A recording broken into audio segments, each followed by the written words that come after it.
Act 3, Scene 1, a seaport in Sicilia. Enter Cleomenes and Dion. The climate's delicate, the air most sweet, fertile the isle, the temple much surpassing the common praise it bears. I shall report, for most it taught me the celestial habits. Methinks I so should term them, and the reverence of the grave wearers. Oh, the sacrifice, how ceremonious, solemn, and unearthly it was in the offering.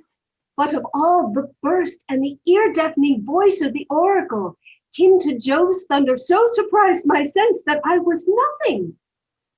If the event of the journey prove as successful to the queen, oh, be it so, as it hath been to us rare, pleasant, speedy.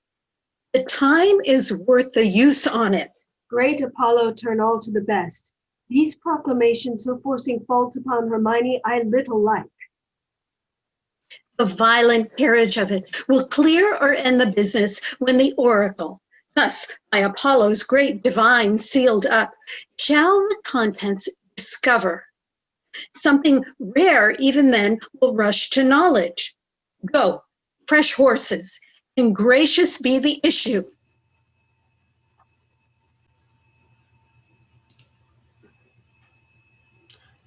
Act 3, Scene 2, a court of justice. Enter Leontes, lords, and officers.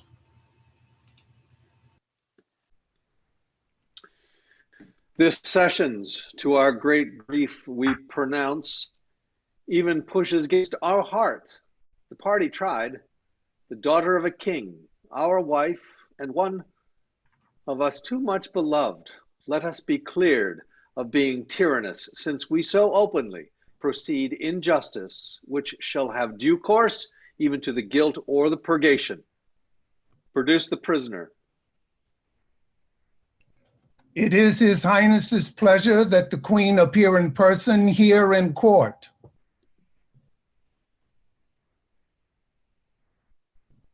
Silence! Read the indictment. Hermione, queen to the worthy Leontes, king of Sicilia, thou art here accused and arraigned of high treason in committing adultery with Polixenes, of king of Bohemia, and conspiring with Camillo to take away the life of our sovereign lord, the king, thy royal husband. The pretense whereof being by circumstances partly laid open, thou, Hermione, contrary to the faith and allegiance of a true subject, didst counsel and aid them for their better safety to fly away by night.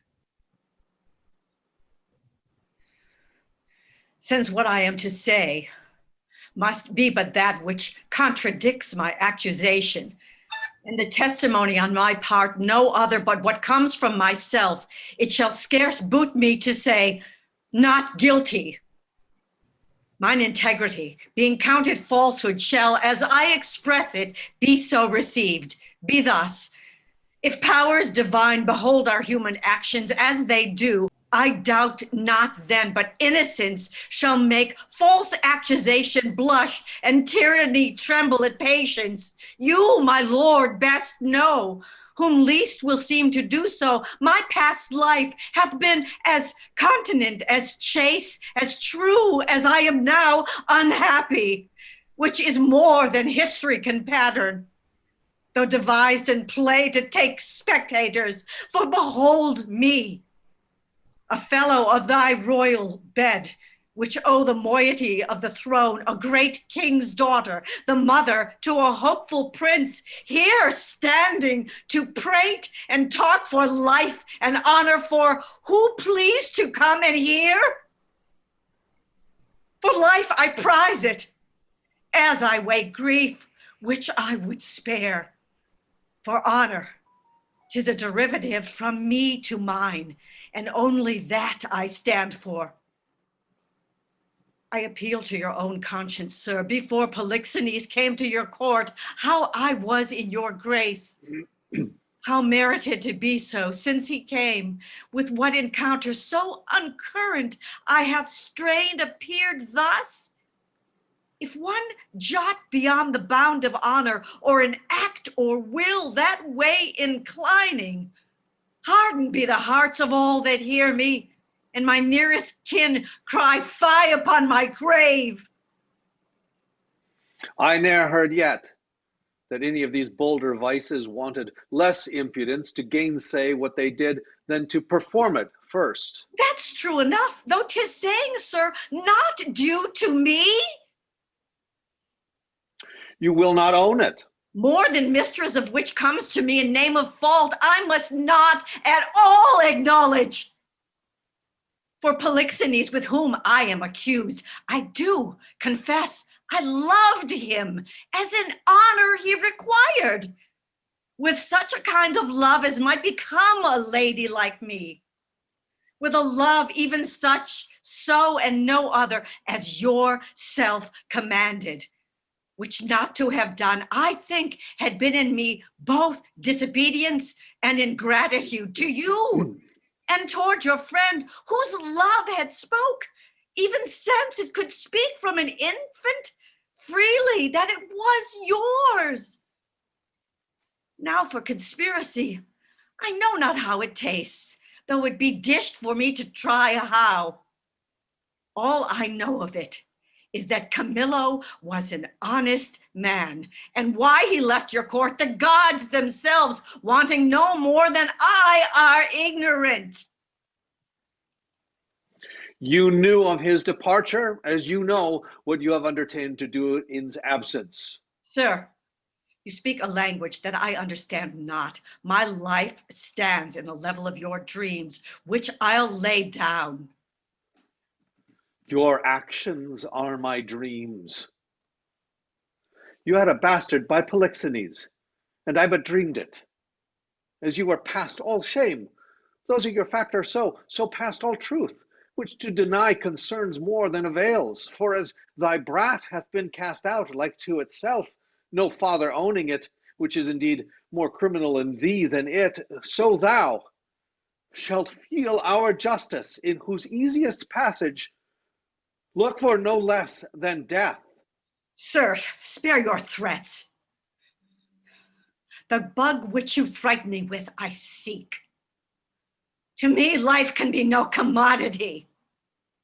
The crown and comfort of my life, your favor, I do give lost, for I do feel it gone, but know not how it went.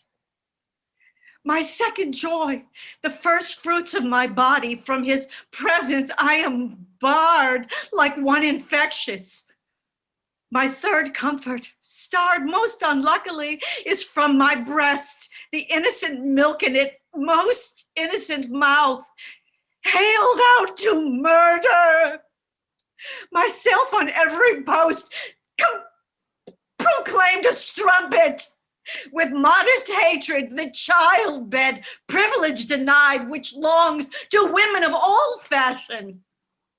Lastly, hurried here to this place in the open air before I have got strength of limit. Now, my liege, tell me what blessings I have here alive, that I should fear to die. Therefore proceed. But yet hear this, mistake me not, no life, I prize it not a straw, but for mine honor, which I would free. If I shall be condemned upon surmises, all proofs sleeping else, but what your jealousies awake, I tell you, 'tis rigor and not law. Your honors all, I do refer me to the oracle. Apollo be my judge. This is your request. It is altogether just. Therefore, bring forth, and in Apollo's name, his oracle. The Emperor of Russia was my father. Oh, that he were alive and here beholding his daughter's trial, that he did but see the flatness of my misery, yet with eyes of pity, not revenge.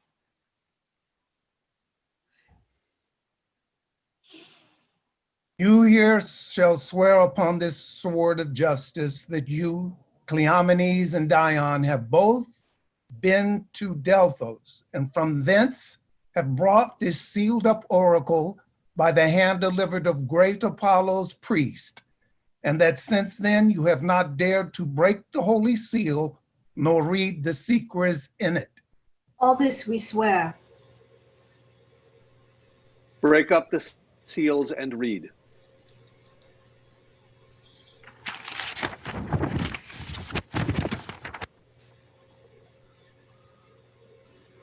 Hermione is chaste, Polixenes blameless, Camilla a true subject, Leontes a jealous tyrant, his innocent babe truly begotten, and the king shall live without an heir if that which is lost be not found.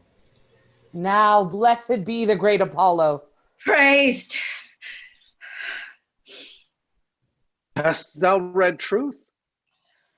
Aye, my lord, even as it is here set down. There is no truth at all of the oracle. The sessions shall proceed. This is mere falsehood.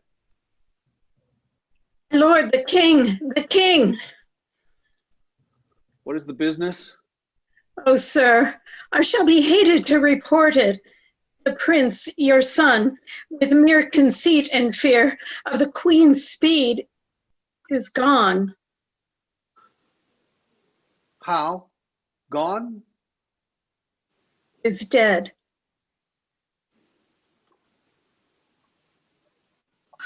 Apollo's angry, and the heavens themselves do strike at my injustice. How now there? This news is mortal to the queen. Look down and see what death is doing. Take her hence. Her heart is but o'ercharged. She will recover. I have too much believed my own suspicion. Beseech you tenderly apply to her some remedies for life.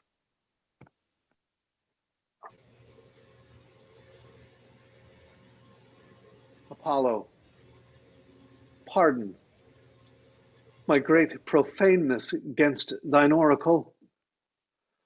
I'll reconcile me to Polixenes, new woo my queen, recall the good Camillo, whom I proclaim a man of truth, of mercy, for being transported by my jealousies to bloody thoughts and to revenge, chose Camillo for the ministered poison, my friend Polixenes, which had been done, but that the good mind of Camillo tardied.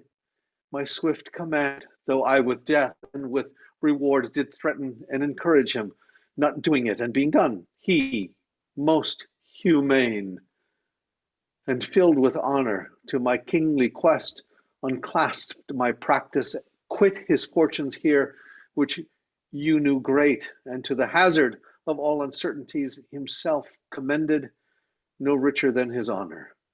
How he glisters through my rust, and how his piety does my deed make the blacker. Woe the while! Ah, cut my lace, lest my heart cracking and break too. What fit is this, good lady? What studied torments tyrant has for me?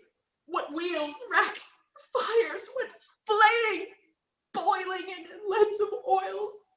What old or newer torture must I receive, whose every word deserves the taste of thy most worst?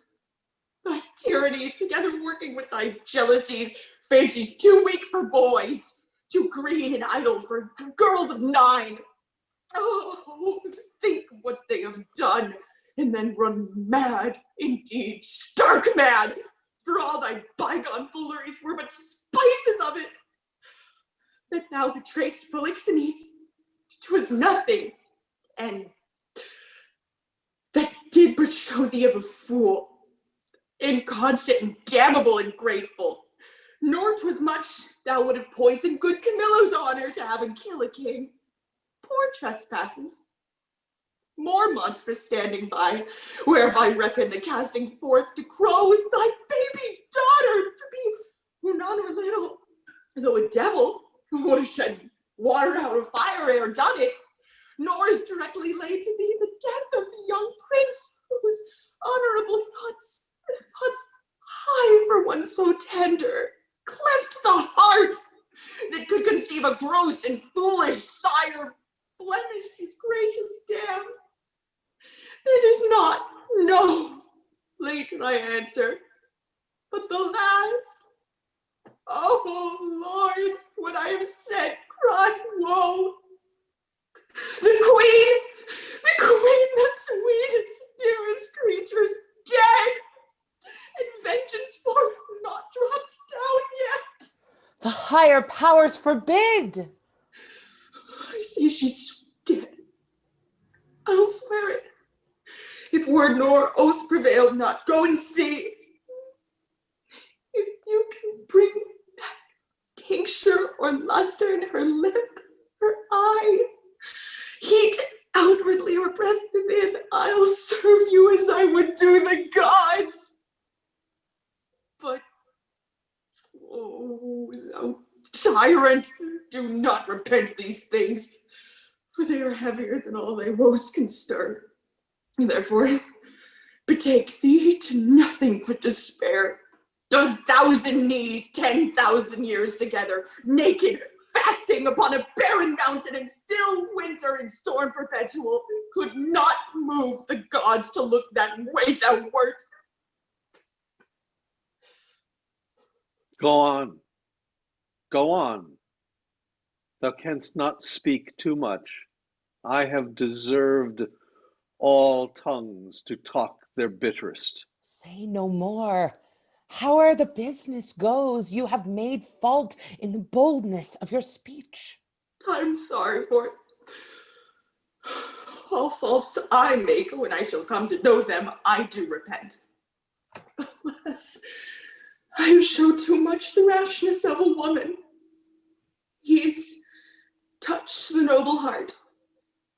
What's gone and what's past help should be past grief. Do not receive affliction at my petition. I beseech you, rather, let me be punished, that have minded you of what you should forget. Now, my good, my liege, sir, royal sir, forgive a foolish woman. The love I bore your queen. Oh, fool again. I'll speak of her no more, nor of your children. I'll not remember you of my own lord, who is lost too. Take your patience to you, and I'll say nothing. Thou didst speak but well. When most the truth, which I receive much better than to be pitied of thee. Prithee, bring me to the dead bodies of my queen and son. One grave shall be for both. Upon them shall the causes of their death appear, unto our shame perpetual. Once a day I'll visit the chapel where they lie, and tears shed there shall be my recreation. So long as nature will bear up with this exercise, so long I daily vow to use it. Come and lead me to these sorrows.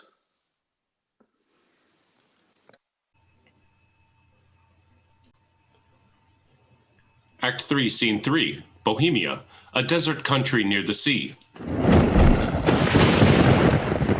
Enter Antigonus carrying the babe and a mariner.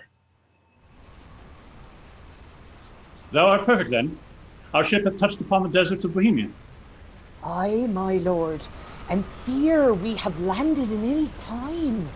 The skies look grimly and threaten present blusters. and my conscience, the heavens, with that we have in hand, are angry and frowned upon us. Their sacred wills be done. Go, get aboard. Look to thy bark. I'll not be long before I'll call upon thee. Make your best haste, and go not too far of the land. 'Tis like to be loud weather. Besides, this place is famous for the creatures of prey they keep upon it. Go thou away! I'll follow instantly. I'm glad it ought to be so rid of the business. Come, poor babe. I have heard, but not believed, the spirits of the dead may walk again. If such thing be, thy mother appeared to me last night, for ne'er was a dream so like a waking. To me comes a creature, sometimes her head on one side, some another. I never saw a vessel of like sorrow so filled, so becoming. In pure white robes, like very sanctity, she did approach my cabin where I lay, thrice bowed before me, and gasping to begin some speech, her eyes became too stout.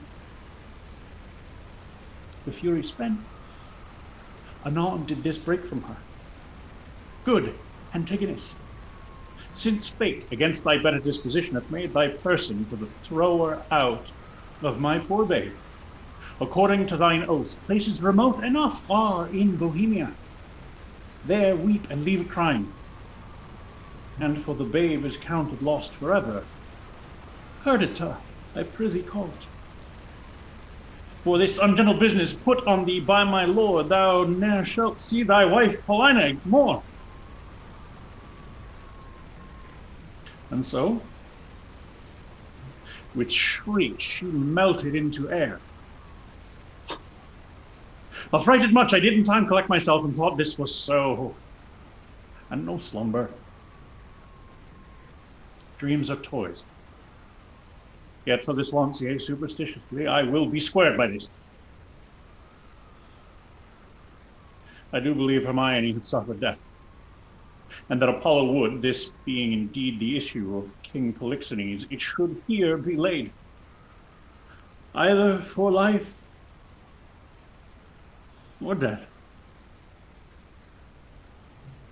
upon the earth of its right father.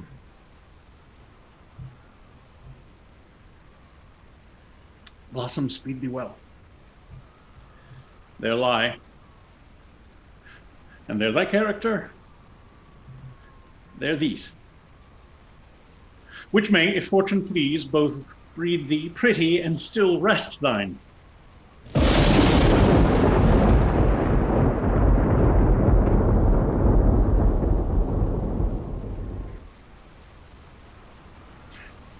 The storm begins, poor wretch.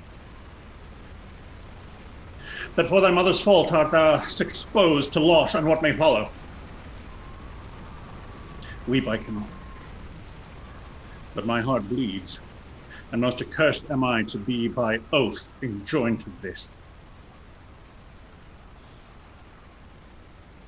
Farewell. The day frowns more and more. Thou art like to have a lullaby too rough. I never saw the heavens so dim by day. Savage clamor! Well, Lord, this is the case. I am gone forever!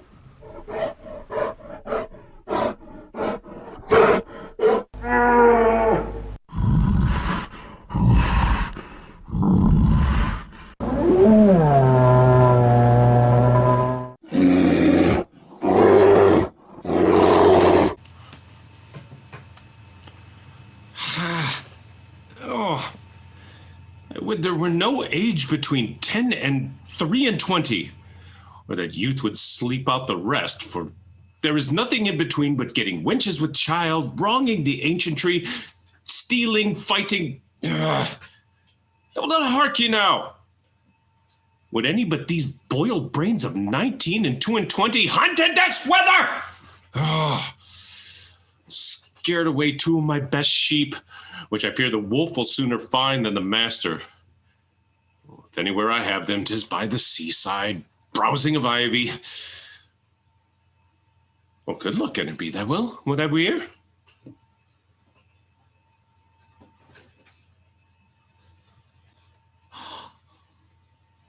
Oh, mercy on us. A baron. A very pretty baron. Oh, boy or child, I wonder. Oh, pretty one, very pretty one. Oh, sure, some scape. Oh, though I am not bookish, yet I can read waiting gentlewoman in the scape. Oh, it's been some stair work, some trunk work, some behind door work. Oh, they were warmer that got this than the poor thing is here. Well, I'll take it up for pity. Yet I'll tarry till my son come. He hallowed, but even now. What? What? Hello! What? It's so near. Ah, come. Thou see a thing to talk on when thou art dead and rotten. Come hither. Come. Who hailst thou, man? I have seen two such sights, by sea and by land. Oh, but I'm not to say it is a sea, for it is now the sky. Betwixt the firmament and it, you cannot thrust a bodkin's point. Oh, why, boy, how is't? Oh, I would you did but see how it chafes, how it rages, how it takes up the shore. Oh, but that's not to the point. Oh, the most piteous cry of the poor souls, sometimes to see him, and sometimes not to see him. Now the ship boring the moon with her mainmast, and anon swallowed with yeast and froth, as you thrust a cork into a hogshead. And then for the land service, oh, to see how the bear tore out his shoulder bone. Oh, and how he cried for help, and said his name was Antigonus, a nobleman. But to make an end of the ship, oh, to see how the sea flap-dragoned it. Oh, but first how the poor souls roared, and the sea mocked them, and how the poor gentleman roared, and the bear mocked him, both roaring louder than the sea or the weather. Oh, name of mercy! When was this, boy? Now! I have not winked since I saw these sights. The men are not yet cold under water, nor the bear hath dined on the gentleman. He's at it now. Oh, would I had been by to have helped the old man? Why would you have been by the ship's side to have helped her? There your charity would have lacked footing. Oh, heavy matters, heavy matters. Oh, but look, boy. Bless thyself. Thou metst with things dying. I with things newborn. Here's a sight for thee. Look. A bearing cloth for a squire's child. And ooh, look down there. Take it up, boy. And open it. Oh, let's see. It's told me I should be rich by the fairies, huh? Oh, this is some changeling. Oh, open it. What's within, boy? You're a made old man. If the sins of your youth are forgiven you, you're well to live. Gold, all gold. Oh, shh. This is fairy gold, boy. 'Twill prove so. Up with it. Keep it close. And home the next way. You are a lucky boy. And to be so still requires nothing but secrecy. Let the sheep go. Come, boy. Next way home. Oh, go you the next way with your findings. I'll go see if the bear be gone from the gentleman and how much he hath eaten. They are never cursed but when they are hungry. If there be any left of him, I'll bury him. Yes, good deed. If thou mayst discern by that which is left of him what he is, fetch me to the sight of him. Marry will I, and you shall help to put him in the ground. Oh, 'tis a lucky day, boy. Oh, we'll do good deeds on't.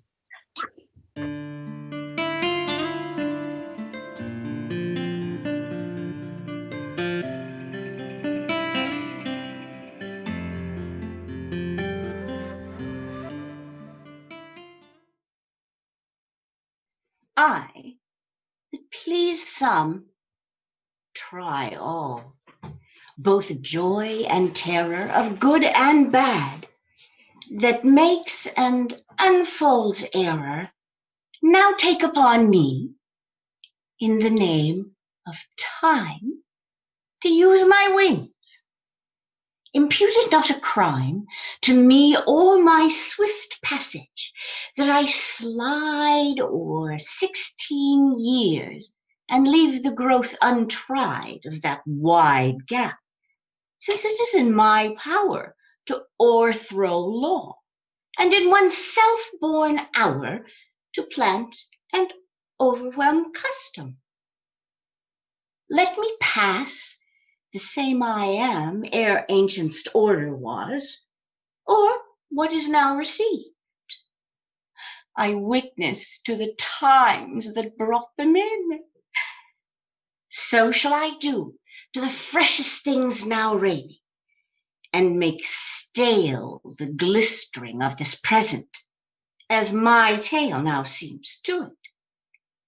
Your patience this allowing, I turn my glass and give my scenes such growing as you had slept between.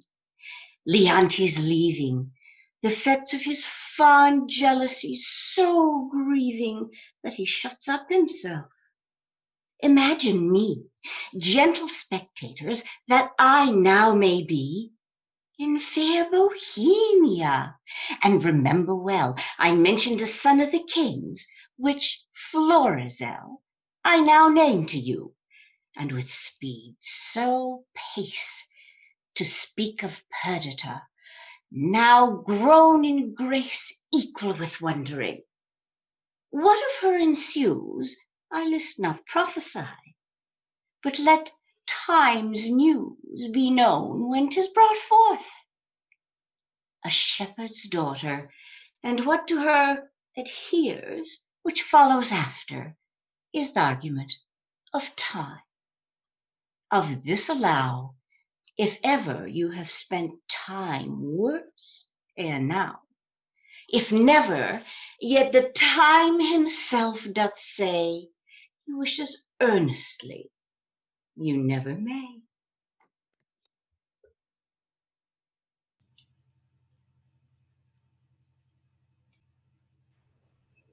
Act 4, Scene 2, Bohemia, King Polixenes' palace. Enter Polixenes and Camillo. I pray thee, good Camillo, be no more importunate. 'Tis a sickness denying thee anything, a death to grant this. It is 15 years since I saw my country. Though I have for the most part been erred abroad, I desire to lay my bones there. Besides, the penitent king my master hath sent for me, to whose feeling sorrows I might be some allay, or I o'erween to think so, which is another spur to my departure. As thou lovest me, Camillo, wipe not out the rest of thy services by leaving me now. The need I have of thee thine own goodness hath made. Better not to have had thee than thus to want thee. Thou, having made me businesses which none without thee can sufficiently manage, must either stay to execute them thyself, or take away with thee the very services thou hast done, which if I have not enough considered, as too much I cannot, to be more thankful to thee shall be my study, and my profit therein the heaping friendships. That fatal country, Sicilia, prithee speak no more, whose very naming punishes me with the remembrance of that penitent, as thou call'st him, reconciled king my brother, whose loss of his most precious queen and children are even now to be afresh lamented. Say to me, when sawest thou the Prince Florizel, my son? Kings are no less unhappy, their issue not being gracious, than they are in losing them when they have approved their virtues. Sir, it is 3 days since I saw the prince. What his happier affairs may be are to me unknown, but I have missingly noted he is of late much retired from court, and is less frequent to his princely exercises than formerly he hath appeared.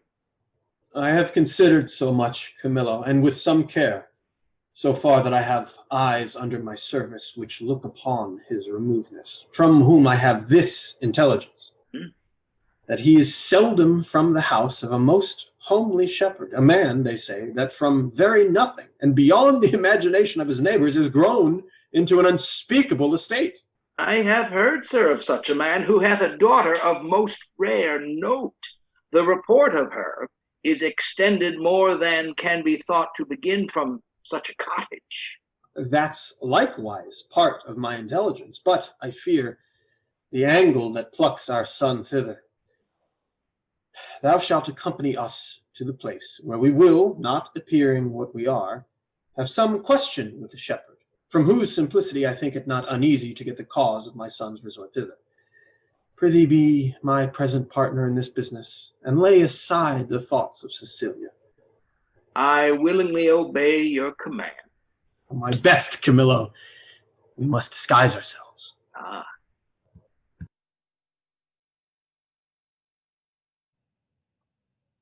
Act 4, Scene 3. A road near the shepherd's cottage. Enter Autolycus, singing. When daffodils begin to peer with high the dark sea over the dale, why then comes in the sweet of the year, for the red blood reigns in the winter's pale. The white sheet bleaching on the hedge with high the sweet birds, oh, how they sing, doth set my pugging tooth and edge, for a quart of ale's a dish for a king. I have served Prince Florizel, and in my time wore 3 pile. But now I am out of service. My traffic is sheets. When the kite builds, look to lesser linen. My father named me Autolycus, who, being as I am, littered under Mercury, was likewise a snapper-up of unconsidered trifles. With dye and drab I purchased this caparison, and my revenue is the silly cheat. Gallows and knock are too powerful on the highway. Beating and hanging are terrors to me. For the life to come, I sleep out the thought of it. Oh, a prize, a prize. Let me see. Every 11 weather tods, every tod yields pound and odd shilling, 1,500 shorn. What comes the wool to? Oh, if the springe hold, the cock's mine. Oh, I cannot do without counters. Let me see. What am I to buy for our sheep-sharing feast?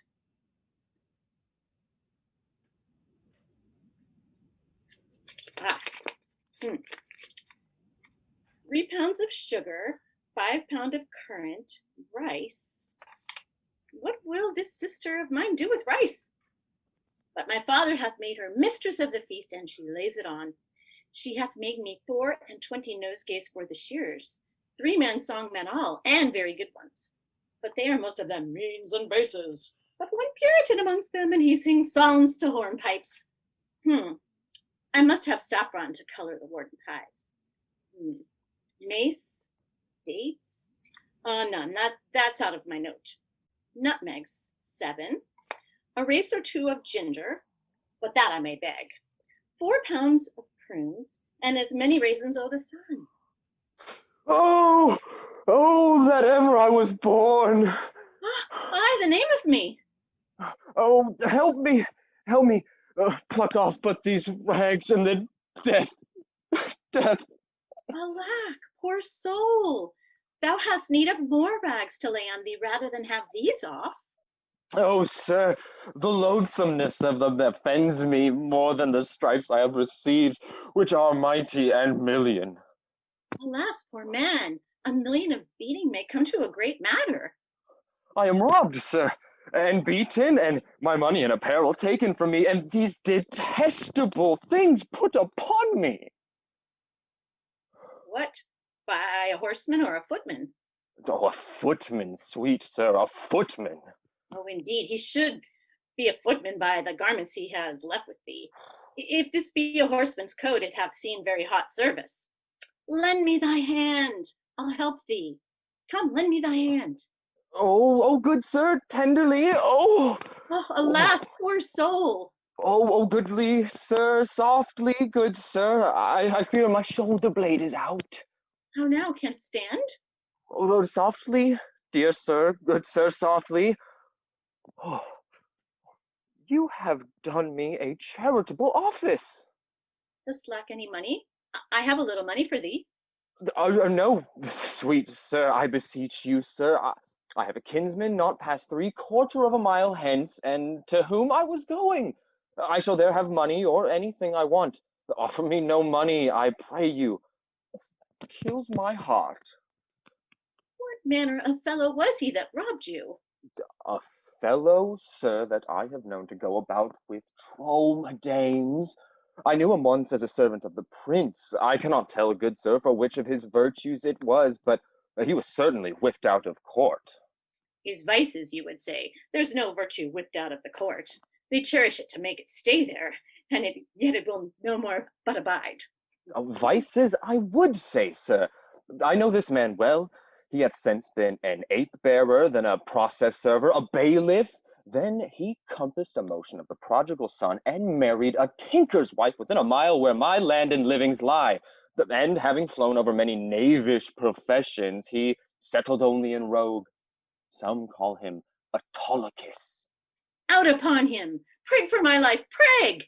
He haunts wakes, fairs, and bear baitings. Very true, sir. He. That's the rogue that put me in this apparel. Not a more cowardly rogue in all Bohemia. If you had but looked big and spit at him, he'd have run. I must confess to you, sir, I am no fighter. I am false of heart that way, and he knew that, I warrant him. How do you now? Sweet sir, much better than I was.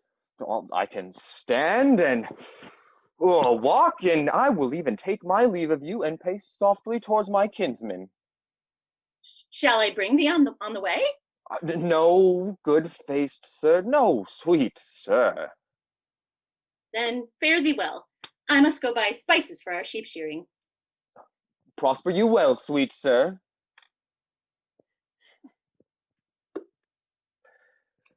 Your purse is not hot enough to purchase your spice. I'll be with you at your sheep shearing too. If I make not this cheat, bring out another, and the shearers prove the sheep. Let me be unrolled, and my name be put in the book of virtue. Jog on the footpathway, and merrily hint a style. A merry heart goes all the day, your sad tires in a mile.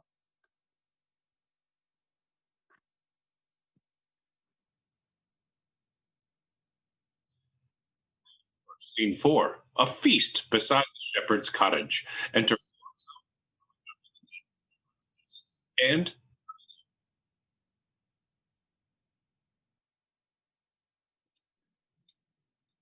These your unusual weeds to each part of you does give a life. No shepherdess, but Flora, peering in April's front. This your sheep shearing is as a meeting of the petty gods, and you, the queen aunt. Sir, my gracious lord, to chide at your extremes it not becomes me. Oh, pardon that I name them. Your high self, the gracious mark o' the land, you have obscured with a swine's wearing. And me, poor lowly maid, most goddess-like, prinked up, but that our feasts in every mess have folly, and the feeders digest it with a custom. I should blush to see you so attired, swoon, I think, to show myself a glass. I bless the time when my good falcon made her flight across thy father's ground. Now, Jove, afford you cause, to me the difference forged dread. Your greatness hath not been used to fear. Even now I tremble to think your father by some accident should pass this way as you did. Oh, the fates! How would he look to see his work, so noble, vilely bound up? What would he say? Or how should I, in these borrowed flaunts, behold the sternness of his presence? apprehend nothing but jollity. The gods themselves, humbling their deities to love, have taken the shapes of beasts upon them. Jupiter became a bull and bellowed. The green Neptune a ram and bleated. And the fire-robed god, golden Apollo, a poor, humble swain, as I seem now. Their transformations were never for a piece of beauty rarer, nor in a way so chaste, since my desires run not before mine honor, nor my lusts burn hotter than my faith. But, sir, your resolution cannot hold when 'tis opposed as it must be by the power of the king. One of these two must be necessities, which then will speak, that you must change this purpose, or I my life. Thou dearest Perdita, with these forced thoughts I pray thee darken not the mirth of the feast, or I'll be thine, my fair, or not my father's, for I cannot be mine own, nor anything to any if I be not thine. To this I am most constant, though destiny say no. Be merry, gentle. Strangle such thoughts as these with anything that you behold the while. Your guests are coming. Lift up your countenance as if it were the day of celebration of that nuptial which we two have sworn shall come. Lady Fortune, stand you auspicious. See your guests approach. Address yourself to entertain them sprightly. And let's be read with mirth. Fie, daughter! When my old wife lived, upon this day she was both pantler, butler, cook, both dame and servant, welcomed all, served all, would sing her song and dance her turn. Now here at the upper end of the table, now at the middle, on his shoulder and his, and her face fire with labor. She took to quench it, she would to each one sit. You are retired as if you were a feasted one and not the hostess of the meeting. Pray you bid these unknown friends to us welcome, for it is a way to make us better friends, more known. Come, quench your blushes and present yourself at which you are, mistress of the feast. Come, then bid us welcome to your sheep shearing.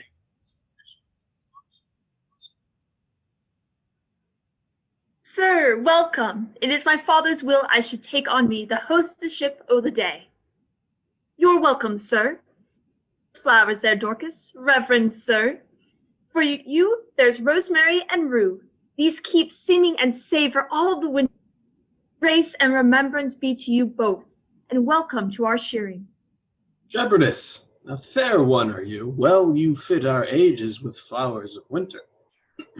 Sir, the growing ancient, not yet on summer's death, nor on the birth of trembling winter, the fairest flowers o' the season are our carnations and street gillivoys, which some call nature's bastards. Of that kind our rustic gardens barren, and I care not to get slips of them. Wherefore, gentle maiden, do you neglect them? For I have heard it said, there is an art which in their pieties shares with great creating nature. Say there be.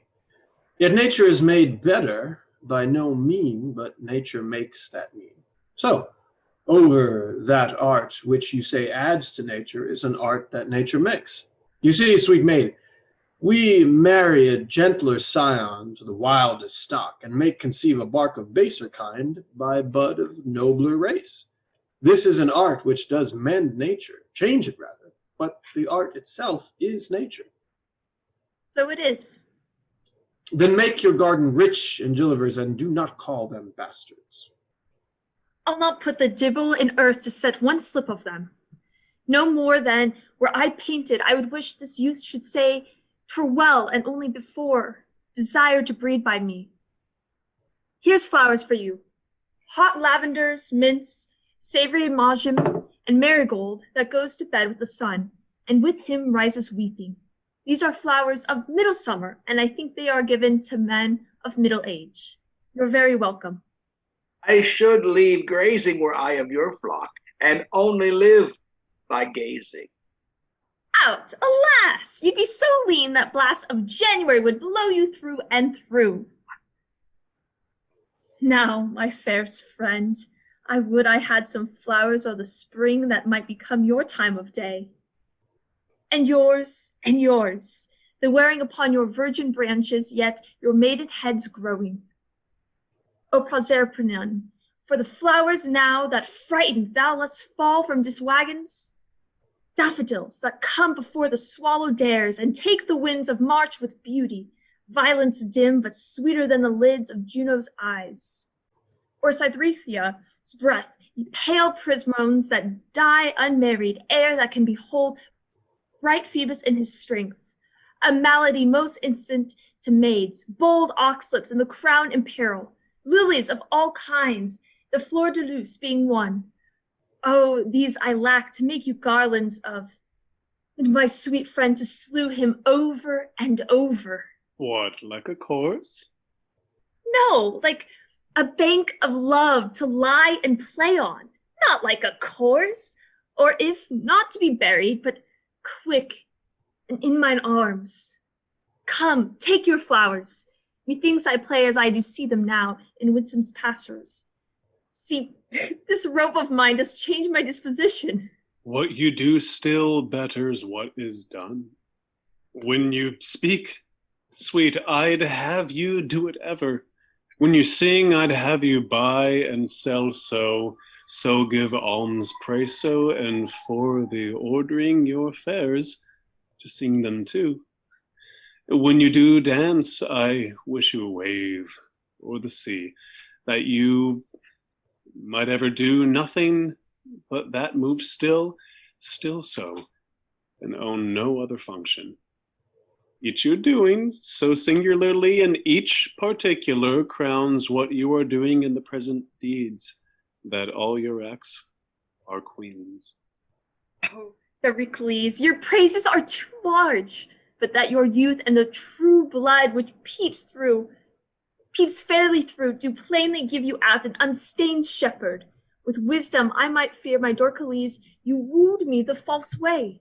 I think you have as little skill to fear as I have purpose to put you to it. But come, our dance, I pray. Your hand, my Perdita. So turtles pair that never mean to part. Swear for him. This is the prettiest low-born lass that ever ran on the greensward. Nothing she does or seems but smacks of something greater than herself, too noble for this place. He tells her something that makes her blood look out. Good sooth, she is the queen of curds and cream. Come on, strike up. Mopsa be your mistress. Marry, garlic to mend her kissing with. Now in good time. Not a word, not a word. We stand upon our manners. Come, strike up. Here's a dance of shepherds and shepherdesses.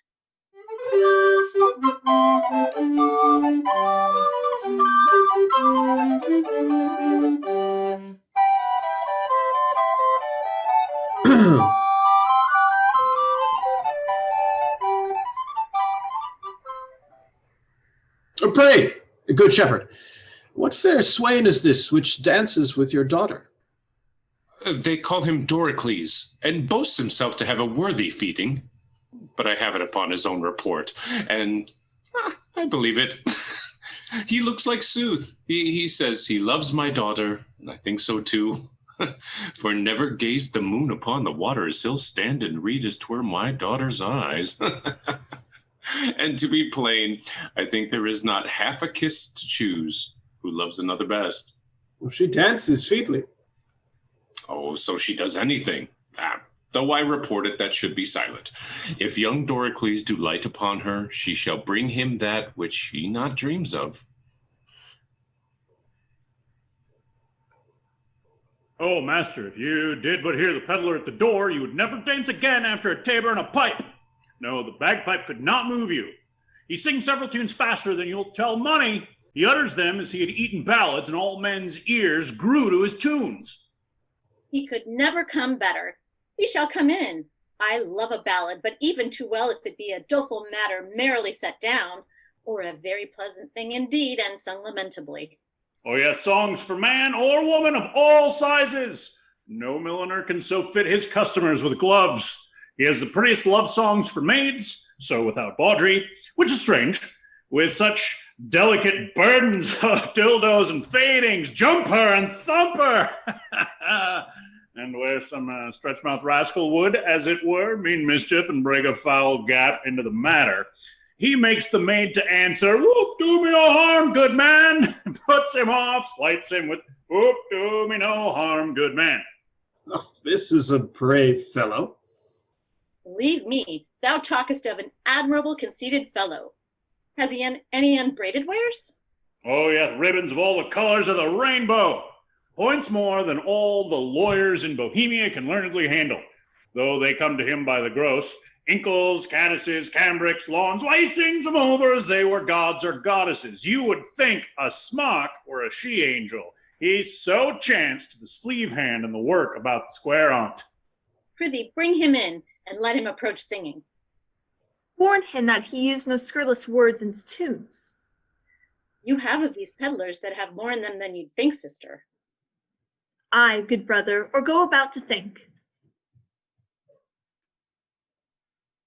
Lawn as white as driven snow, cypress black as e'er was crow, gloves as sweet as damask roses, masked for faces and for noses, bugle, bracelet, necklace, amber, perfume for a lady's chamber, golden coifs and stomachers for my lads to give their dears, pins and poking sticks of steel, what maids lack from head to heel. Come buy of me, come buy, buy lads, or else your lasses cry. Come buy! Ah, if I were not in love with Mopsa, thou shouldst take no money of me. But being enthralled as I am, it will also be the bondage of certain ribbons and gloves. I was promised them against the feast, but they come not too late now. He hath promised you more than that, or there be liars. He hath paid you all he promised you. Maybe he has paid you more, which will shame you to give him again. Is there no manners left among maids? Will they wear their plackets where they should bare their faces? Is there not milking time when you are going to bed, or kiln hole, or to whistle of these secrets, but you must be tittle-tattling before all our guests? 'Tis well they are whispering. Clamor your tongues, and not a word more. I have done. Come, you promised me a tawdry lace and a pair of sweet gloves. Have I not told you how I was a cozened by the way and lost all my money? Oh, and indeed, sir, there are cousiners abroad. Oh, therefore it behooves men to be wary. Fear not, thou man. Thou shalt lose nothing here. Oh, I hope so, sir. I have about me many parcels of charge. Ah, what hast here? Ballads? Oh, pray now, buy some. I love a ballad in print alive, for then we are sure they are true. Oh, here's one to a very doleful tune. How a usurer's wife was brought to bed of 20 money bags at a burden, and how she longed to eat an adder's heads and toads carbonadoed. Is it true, think you? Oh, very true, and but a month old. Bless me from marrying a usurer. Here's the midwife's name to it. One Mistress Tailporter and 5 or 6 honest wives that were present. Why should I carry lies abroad? Pray you now, buy it. Come on, lay it by, and let's first see more ballads. We'll buy the other things anon. Oh, here's another ballad of a fish that appeared upon the coast on Wednesday, the fourscore of April, 40,000 fathoms above water, and sung this ballad against the hard hearts of maids. It was thought she was a woman, and was turned into a cold fish, for she would not exchange flesh with one that loved her. The ballad is very pitiful and true. Is true, think you? 5 justices' hands at it, and witnesses more than my pack will hold. Lay it by 2. Another. This is a merry ballad, but a very pretty one. Let's have some merry ones. Why, this is a passing merry one, and goes to the tune of 2 maids wooing a man. Oh, there's a scarce maid westward, but she sings it. Oh, 'tis in request, I can tell you. We can both sing it. If thou'lt bear a part, thou shalt hear. 'Tis in 3 parts. We had it on a tune on a month ago. I can bear my part. You must know 'tis my occupation. Have at it with you. Get you hence, for I must go where it fits not you to know. Whither? Oh, whither? Whither? It becomes thy oath full well that to me thy secrets tell. Me too, let me go thither. Or thou goest to the grange or mill. If thou to either thou dost ill. Neither. What? Neither. Neither. Thou hast sworn my love to be. Thou hast sworn it more to me than whither goest. Say whither. We'll have this song out and on by ourselves. My father and the gentlemen are in sad talk, and will not trouble them. Come, bring away thy pack after me. Wenches, I'll buy for you both. Peddler, let's have the first choice. Follow me, girls. And you shall pay well for it. Will you buy any tape or lace for your cape, my dainty duck, my dear? Any silk, any thread, any toys for your head of the newest and finest wear? Come to the peddler, money's a meddler that doth utter all men's wear.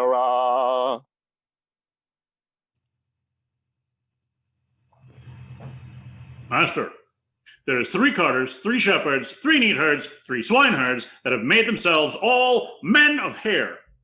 They call themselves saltiers, and they have a dance, which the wenches say is a gallimaufry of gambols, because they are not in't. But they themselves are the mind, if it be not too rough for some that know little but bowling, it will please plentifully. No way will none on't. There's been too much homely foolery already. I know, sir, we weary you. You weary those that refresh us. Pray, let's see these 4 threes of herdsmen. 3 of them, by their own report, sir, hath danced before the king, and not the worst of the 3, but jumps 12 foot and a half by the square. Ah, well, leave your prating. Since these good men are pleased, let them come in. But quickly now. Why, they stay at the door, sir. Here, a dance of 12 herdsmen, costumed up as satyrs.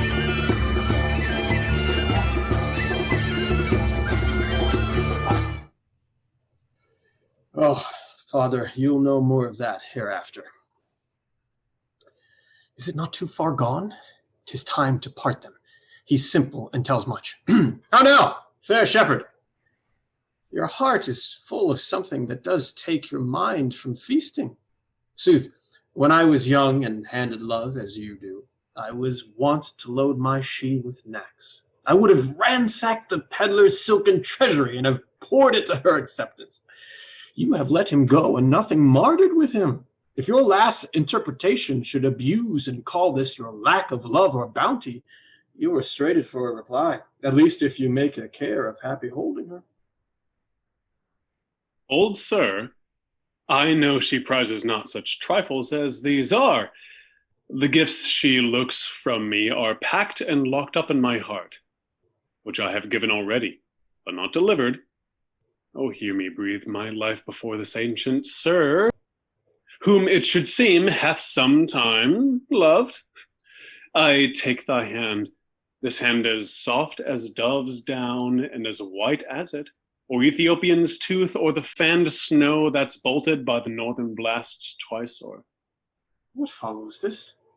How prettily the young swain seems to wash the hand was fair before. I have put you out, but to your protestation, let me hear what you profess. Do, and be witness to it. And this my neighbor too? And he, and more than he, and men, the earth, the heavens, and all, that were I crowned the most imperial monarch, thereof most worthy, were I the fairest youth that ever made I swerve, had force and knowledge more than was ever man's, I would not prize them without her love, and for her employ them all, commend them and condemn them to her service or their own perdition. Fairly off. This shows a sound affection. But my daughter, say you the like to him? Not speak so well, nothing so well, no, nor mean better. But with the pattern of my own thoughts, I cut out the purity of his. Well, take hands. A bargain. And friends unknown, you shall bear witness to it. I give my daughter to him, and will make her portion equal his. Oh, that must be in the virtue of your daughter, one being dead. I shall have more than you can dream of yet. Enough then for your wonder. But come on, contract us for these witnesses. Come, your hand, and your daughter, yours. Soft, swain, a while, I beseech you. Have you a father? I have but what of him? Knows he of this? He neither does nor shall. Methinks a father is at the nuptial of his son a guest that best becomes the table. Pray you, once more, is not your father grown incapable of reasonable affairs? Is he not stupid with age and altering rooms? Can he speak, hear? Know man from man, dispute his own estate? Lies he not bedrid, and again does nothing but what he did being childish? No, good sir. He has his health and ampler strength indeed that most have of his age. By my white beard, you offer him, if this be so, a wrong something unfilial. Reason my son should choose himself a wife, but as good reason the father, all whose joy is nothing else but fair posterity, should hold some counsel in such a business. I yield all this, but for some other reasons, my grave sir, which 'tis not fit, you know, I not acquaint my father of this business. Let him note. He shall not. Prithee, let him. No, he must not. Let him, my son. He shall not need to grieve at knowing of thy choice. Come, he must not mark our contract. Mark your divorce, young sir, whom son I dare not call.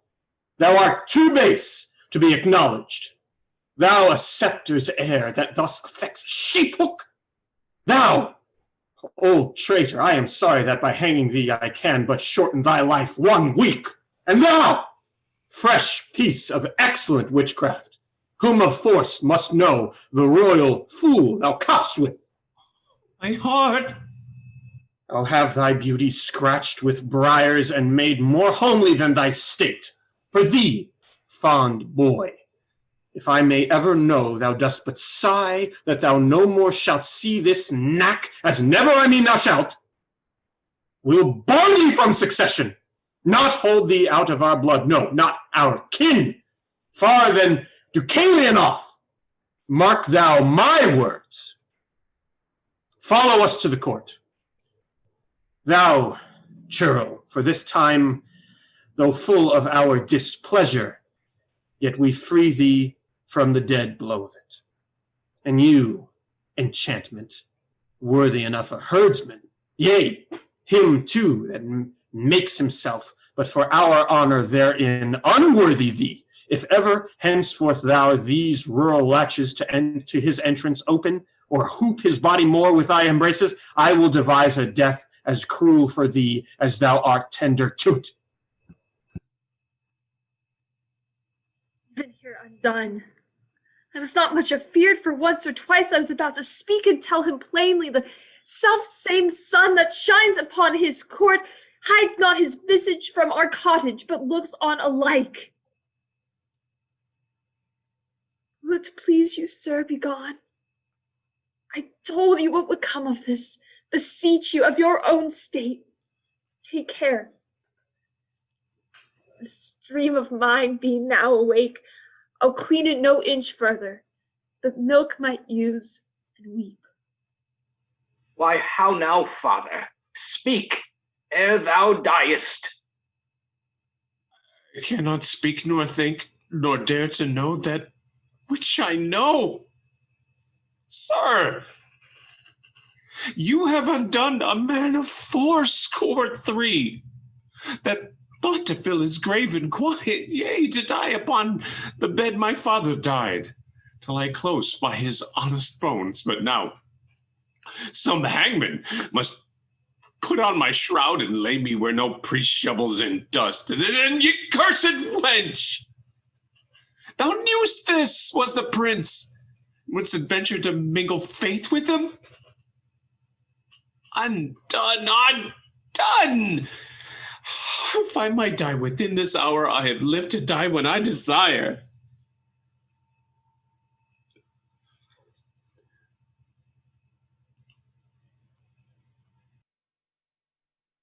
Why look you so upon me? I am but sorry, not afeard, delayed, but nothing altered. What I was, I am, more straining on for plucking back, not following my leash unwillingly. Gracious my lord, you know your father's temper. At this time he will allow no speech which I do guess you do not purpose to him, and as hardly will he endure your sight as yet, I fear. Then, till the fury of his highness settle, come not before him. I not purpose it. I think, Camillo? Even he, my lord. How oft have I told you 'twould be thus? How often said my dignity would last but till 'twere known? It cannot fail but by this violation of my faith. And then let nature crush the sides of the earth together and mar the seeds within. Lift up thy looks. From my succession wipe me, father. I am heir to my affection. Oh, be advised. I am, and by my fancy. If my reason will thereto be obedient, I have reason. If not, my senses, better pleased with madness, do bid it welcome. This is desperate, sir. So call it. But it does fulfill my vow. I needs must think it honesty, Camillo. Not for Bohemia, nor the pomp that may be thereat gleaned, for all the sun's scenes, or the close earth wombs, or the profound seas hides and unknown fathoms, will I break my oath to this my fair beloved. Therefore, I pray you, as you have ever been my father's honored friend, when he shall miss me, as in faith I mean not to see him any more, cast your good counsels upon his passion. Let myself and fortune tug for the time to come.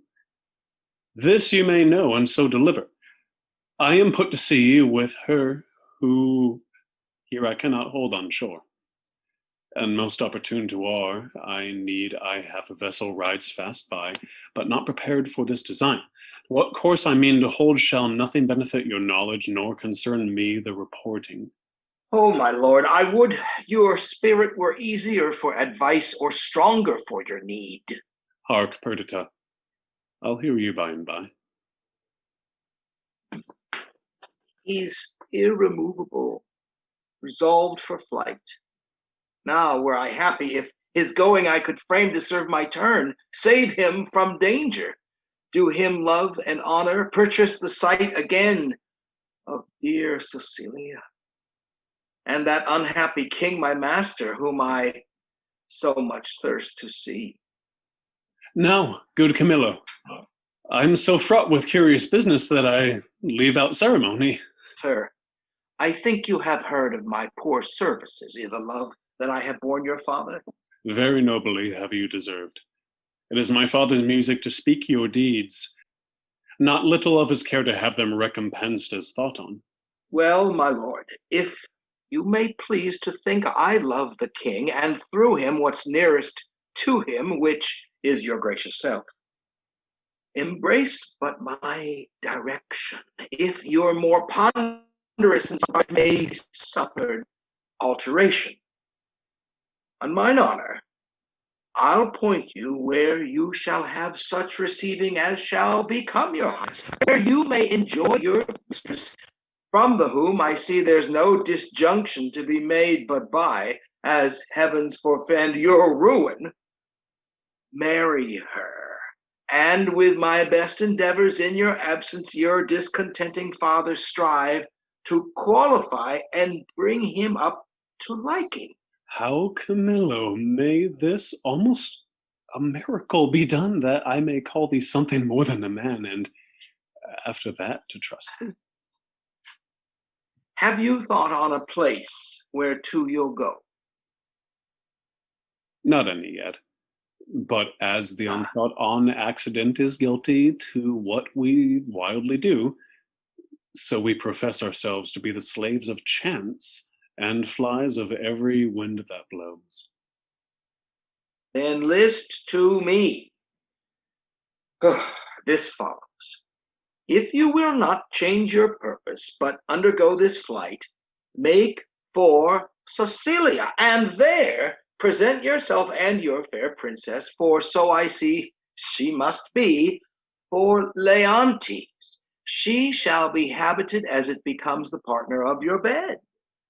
Methinks I see Leontes opening his free arms and weeping his welcomes forth, asks thee, the son, forgiveness as 'twere in the father's person, kisses the hands of your fresh princess, o'er and o'er divides him twixt his unkindness and his kindness. The one he chides to hell, and bids the other grow faster than thought or time. Worthy Camillo, what color for my visitation shall I hold up before him? Sent by the king your father to greet him and to give him comforts. Sir, the manner of your bearing towards him, with what you, as from your father, shall deliver, things known betwixt us three, I'll write you down, the which shall point you forth at every sitting what you must say, that he shall not perceive, but that you have your father's bosom there and speak his very heart. I'm bound to you. There is some sap in this. A course more promising than a wild dedication of yourselves to unpathed waters, undreamed shores, most certain to miseries enough. No help, no hope to help you, but as you shake off one to take another, nothing so certain as your anchors, who do their best office if they can but stay you where you'll be loath to be.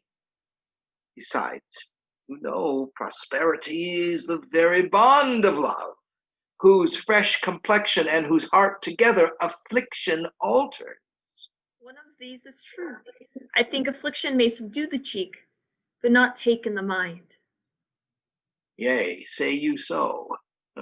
There shall not at your father's house these 7 years be born another such. My good Camillo, she's as forward of her breeding as she is in the rear of our birth. I cannot say 'tis pity. She lacks instructions, for she seems a mistress to most that teach. Pardon, sir. For this I'll blush you thanks. My prettiest Perdita. But oh, the thorns we stand upon. Camillo, preserver of my father, now of me, the medicine of our house. How shall we do? We are not furnished like Bohemia's son, nor shall appear in Sicilia. Lord, fear none of this. I think you know my fortunes do all lie there. Shall be so my care to have you royally appointed, as if the scene you play were mine. For instance, sir, that you may know you shall not want one word.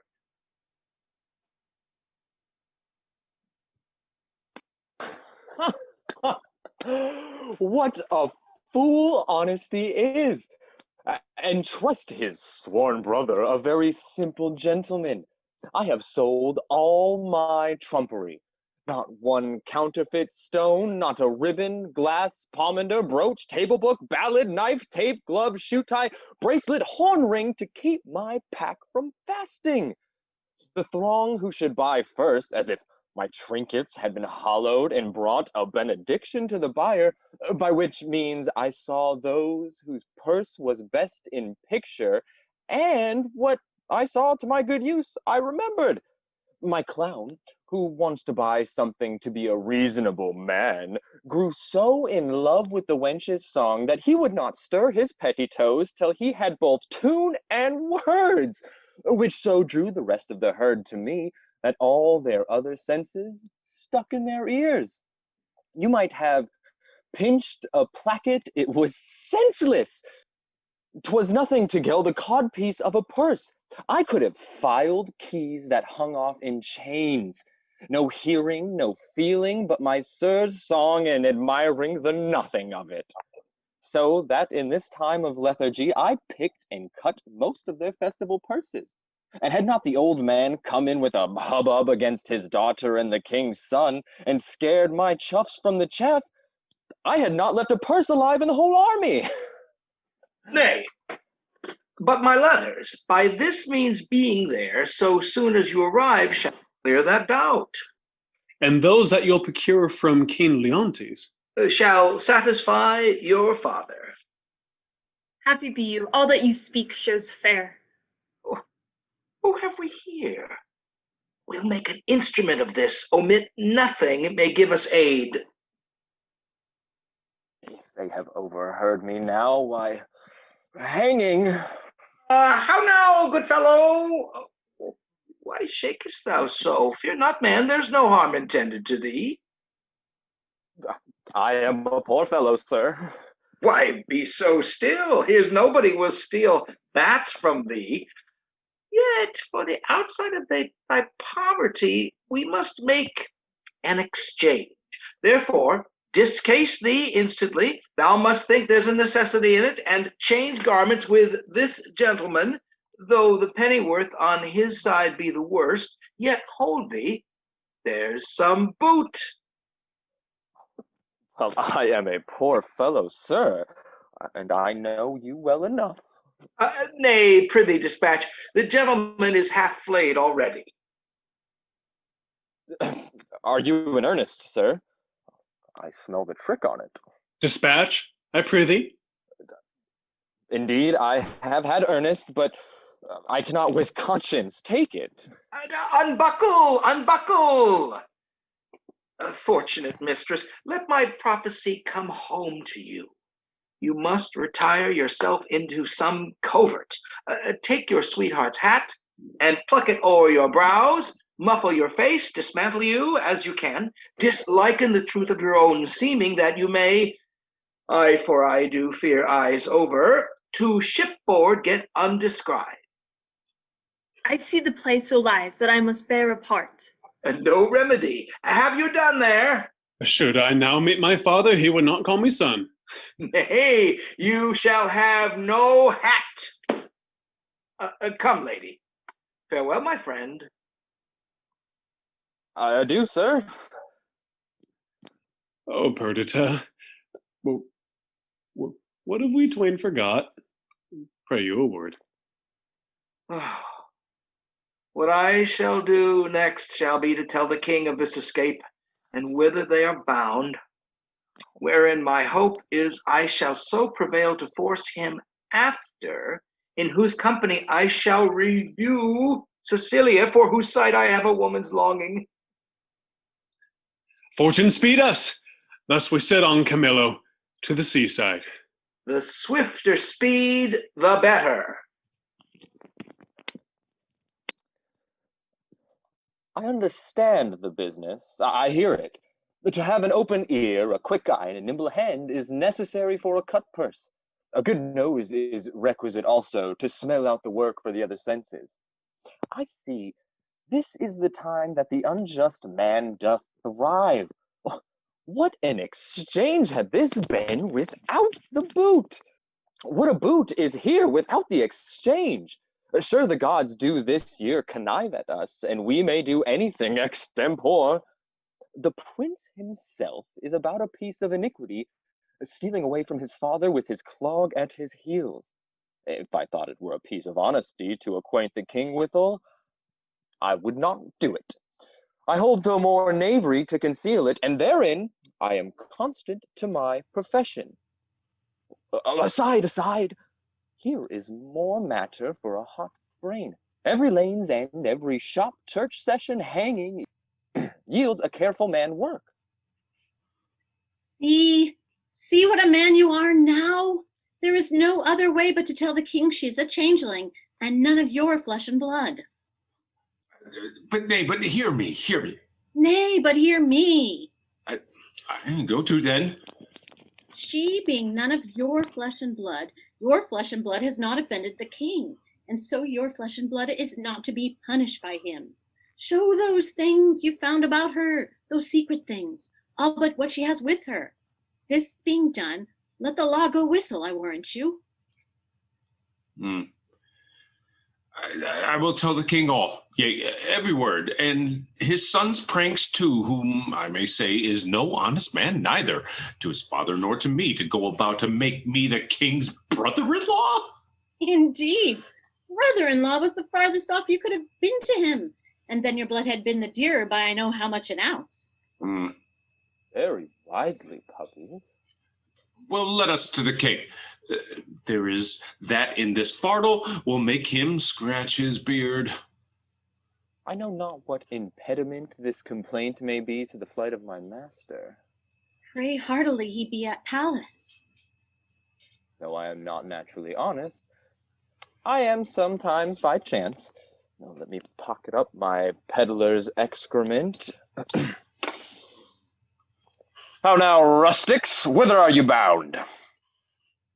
The palace, and like your worship. Your affairs there? What? With whom? The condition of that fardel, the place of your dwelling? Your names, your ages, of what having, breeding, and anything that is fitting to be known. Discover. We are but plain fellows, sir. A lie. You are rough and hairy. Let me have no lying. It becomes none but tradesmen, and they often give us soldiers the lie, but we pay them for it with stamped coin, not stabbing steel. Therefore, they do not give us the lie. Your worship have like to have given us one if you had not taken yourself with the manner. You a courtier, and it like you, sir? Whether it like me or no, I am a courtier. Seest thou not the air of the court in these enfoldings? Hath not my gait in it the measure of the court? Receives not thy nose court odor from me? Reflect I not thy baseness court contempt? Think'st thou, for that I insinuate and toes from thee thy business, I am therefore no courtier? I am a courtier cap-a-pay, and one that will either push on or pluck back thy business there, whereupon I command thee to open thy affair. My business, sir, is to the king. What advocate hast thou to him? I know not, and like you. Advocate's the court word for a pheasant. Say you have none. None, sir. I have no pheasant, cock, nor hen. How blessed we are that are not simple men, yet nature might have made me as these are. Therefore, I will not disdain. This cannot be but a great courtier. His garments are rich, but he wears them not handsomely. He seems to be the more noble in being fantastical. A great man, I'll warrant. I know by the picking on's teeth. The fardel there? What's in the fardel? Wherefore that box? Sir, there lies such secrets in this. fardel and box which none must know but the king, and which he shall know within this hour, if I may come to the speech of him. Age, thou hast lost thy labor. Why, sir? The king is not at the palace. He has gone aboard a new ship to purge melancholy and air for himself. If thou beest capable of things serious, thou must know the king is full of grief. Yes, well, so 'tis said, sir, about a son that should have married a shepherd's daughter, hmm? If that shepherd be not in handfast, let him fly. The curses he shall have, the tortures he shall feel, will break the back of any man, the heart of monster. Think you so, sir? Oh, not he alone shall suffer what wit can make heavy and vengeance bitter. But those that are germane to him, though removed 50 times, shall all come under the hangman, which, though it be great pity, yet it is necessary. An old sheep-whistling rogue, a ram-tender, to have offered his daughter come into grace? Some say he shall be stoned, but that death is too soft for him, say I. Draw our throne into sheepcote? All deaths are too few, the sharpest too easy. Has the old man a son, do you know? Do you hear? And like you, sir? Oh, he has a son who shall be flayed alive, then anointed over with honey, set on the head a wasp's nest, then stand till he be 3/4 and a dram dead, then recovered again with aqua vitae or some other hot infusion, then raw as he is, and in the hottest day prognostication proclaims, shall he be set against a brick wall, the sun looking with a southward eye upon him, where he is to behold him with flies blown to death. But what talk we of these traitorly rascals, whose miseries are to be smiled at, their offences being so capital? Tell me, for you seem to be honest, plain men, what have you to the king? Being something gently considered, I'll bring you where he is aboard, tender your persons to his presence, whisper him in your behalfs, and if it be in man besides the king to effect your suits, here is the man that shall do it. He seems to be of great authority. Close with him, give him gold. And though authority be a stubborn bear, yet he is oft led by the nose with gold. Show the inside of your purse, the outside of his hand, and no more ado. Remember, stoned and flayed alive. And please you, sir, to undertake the business for us, here, here's that gold I have. And I'll make it as much more and leave this young man in pawn till I bring it you. After I have done what is promised? Aye, sir. Well, give the moiety. Are you a party in this business? In some sort, sir, but though my case be a pitiful one, I hope I shall not be flayed out of it. That's the case of the shepherd's son. Hang him. He'll be made an example. Good comfort, good comfort. We must to the king and show our strange sights. He must know 'tis none of your daughter nor my sister. We are gone else. Sir, I will give you as much as this old man does when the business is performed, and remain, as he says, your pawn till it be brought you. I will trust you. Walk before toward the sea, go on the right hand, I will but look upon the hedge, and follow you. We are blessed in this man, as I may say, even blessed. Let's before, as he bids us. He was provided to do us good.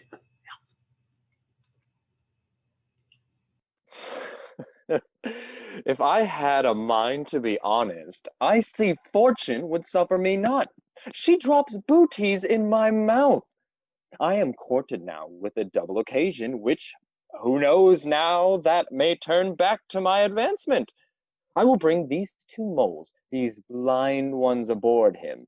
If he think it fit to shore them again, and that the complaint they have to the king concerns him nothing, Let him call me rogue for being so far officious, for I am proof against that title, and what a shame else belongs to it. To him will I present them. There may be matter in it.